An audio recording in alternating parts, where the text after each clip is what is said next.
আলহামদুলিল্লাহ রাব্বিল আলামিন। আমি খুব প্রাউড ফিল করতেছি এখানে দাঁড়িয়ে। দেয়ার আর কাপল অফ রিজনস। প্রথম কারণ হচ্ছে যে আজকের এই অসাধারণ আয়োজন যে ছাত্র সংগঠন করছে, ছাত্র শিবির। আমার সৌভাগ্য হয়েছে আমার ছাত্র জীবনে এই ছাত্র সংগঠনের পার্ট হওয়ার। আমি রিয়েলি ফিল প্রাউড। সেকেন্ড, আমি প্রাউড ফিল করছি আজকের যে সায়েন্স ফেস্ট। আপনারা তার নাম দেখতেছেন, ইবনে আল হাইসাম। উনি একজন মুসলিম বিজ্ঞানী ছিলেন। As a Muslim I feel proud যে আজকের যে ওয়েস্টার্ন সিভিলাইজেশন, তার যে নলেজের বেইস, এই বেইস মূলত মুসলমানদের হাত ধরে আসছে। মুসলমানরা দুনিয়ার সকল নলেজকে আরবিতে ট্রান্সলেশন করছেন, সেই অ্যারাবিক ইংরেজিতে ট্রান্সলেশন হয়েছে, তারপর ইউরোপের কাছে গেছে। এই যে মুসলমানদের কন্ট্রিবিউশন, আমরা একক না, আমাদের আগে অন্যরা কন্ট্রিবিউশন করছে, but we are part of that trajectory. So that's a point I feel proud.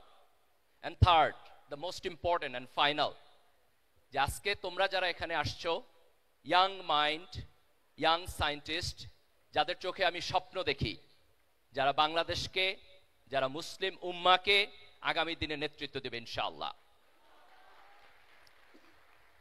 আজকে আমরা যে মডার্ন ওয়ার্ল্ডে বসবাস করছি, এখানে সায়েন্স এবং টেকনোলজি এক্সট্রাঅর্ডিনারি ভূমিকা পালন করতেছে। আমরা যদি হিস্টোরিক্যালি দেখি, 1800 সালের একেবারে শেষের দিকে খুব ব্রেক থ্রু একটা ইনভেনশন হয়েছে, যে মানুষ সর্বপ্রথম কিভাবে ভ্যাকসিন আবিষ্কার করতে হয় সেটা শিখেছে। স্মল পক্সের ভ্যাকসিন 1796 দিকে একজন ব্রিটিশ ভদ্রলোক আবিষ্কার করেছেন। এটা খুব সারপ্রাইজিং, আজকের দুনিয়াতে কোথাও স্মল পক্স নাই।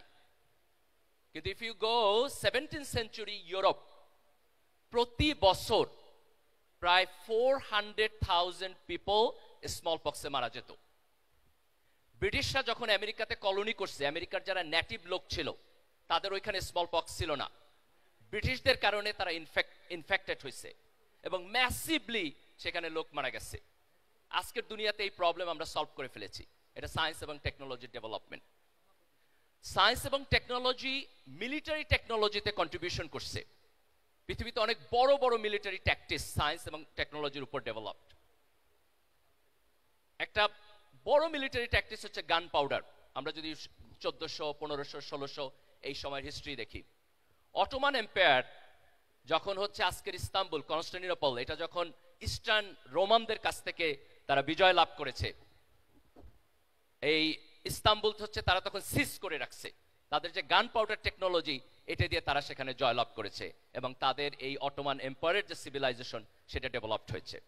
আমরা যদি নেপোলিয়ানকে দেখি, সে যখন ইউরোপের উপরে ডমিনেন্স স্থাপন করেছে, এই ডমিনেন্সি তার মিলিটারি যে ট্যাকটিক্স, তার বাহাইন্ডে তার গান পাউডার টেকনোলজি ছিল।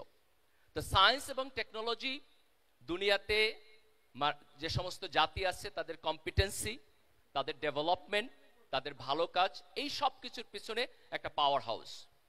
কিন্তু আনফরচুনেটলি আমরা যদি আজকের দুনিয়া দেখি, তাহলে আমরা দেখব যে মুসলমানরা কিভাবে আমরা বদলাবো। আমাদের এডুকেশন সিস্টেম বদলাইতে হবে। সেখানে আমাদের সায়েন্স এবং টেকনোলজিতে আমাদের ইনোভেশনের উপরে ইম্পর্টেন্স থাকতে হবে, বরাদ্দ থাকতে হবে। আমার বাজেটের একটা লম্বা অংশ সায়েন্স এবং টেকনোলজিতে যাইতে হবে। রাষ্ট্রীয় পৃষ্ঠপোষকতা থাকতে হবে। রাষ্ট্র যদি সিরিয়াসলি প্যাট্রোনাইজ করে, তাহলে ব্রেক থ্রু চেঞ্জ করা সম্ভব। আমি একটা এক্সাম্পল দিচ্ছি, তার্কির। 2000 সালে তার্কির যে মিলিটারি ইন্ডাস্ট্রি, তার 80% তারা ইম্পোর্ট করতে হবে। সেটি ইউরোপিয়ান সিভিলাইজেশনের চাইতে বেটার হবে ইনশাআল্লাহ। কারণ তোমরা at the same time brilliant scientific mind হবা, and at the same time brilliant spiritual mind হবা। আল্লাহ সুবহানাহু ওয়া তাআলা আমাদেরকে সেই তৌফিক দান করুক এবং এই চেঞ্জে ছাত্র শিবির নেতৃত্ব দিবে, এই আকাঙ্ক্ষা ব্যক্ত করে আমি আমার বক্তব্য শেষ করছি। সবাইকে ধন্যবাদ। আল্লাহ হাফেজ। বাংলাদেশ জিন্দাবাদ।